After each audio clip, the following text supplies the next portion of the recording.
Kali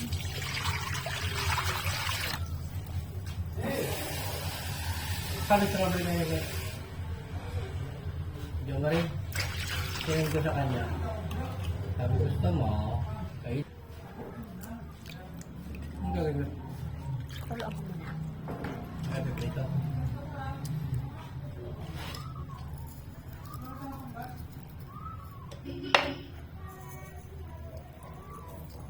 Yung kaya dadamputin ang tabalik ko.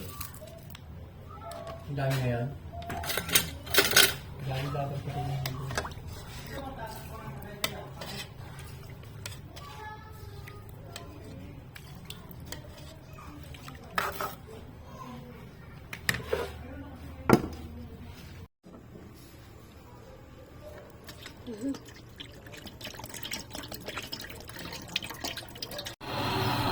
May little helper ka na dyan ah. Oo, ganalaw mo eh.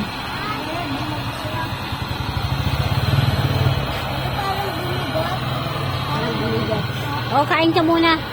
Ano galawin?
Ngayon, sabi sa ni Castro, libre niya daw ako. Kaya kumuha lang ako isang group.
Good morning!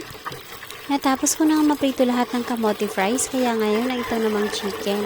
Kaya lang yung kamote fries ko ay kaunti na lang dahil naubos na yung nakakapapak. Kaya yung tinira ko isang kamote ay hiniwa ko na rin at iluluto ko na rin dito para naman madagdagan to. Kasi ito na lang ang natirang kamote fries. Naubos na nila ng papak. At ito na ngayon na unang half na prinito ko. O diba, napakaganda. Maganda pala pag naglaze mo siya ng soy sauce. Mas makulay pag prinito. Tapos susunod ko naman yung other half.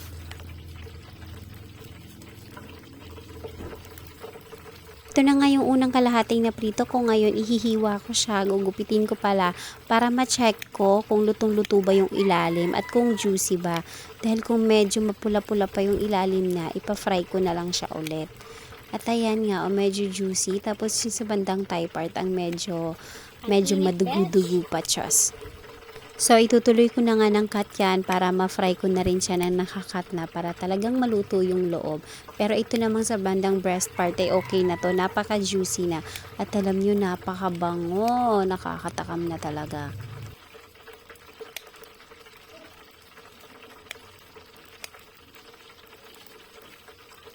At ayan na, all done. Nagluto ko na yung buong chicken. Tapos yung mga kamote fries ko naman ay luto na. At ito na nga yung chicken alamaxes na may kasamang kamote fries. So, ayun lang. Salamat sa panonood. Bukas ulit.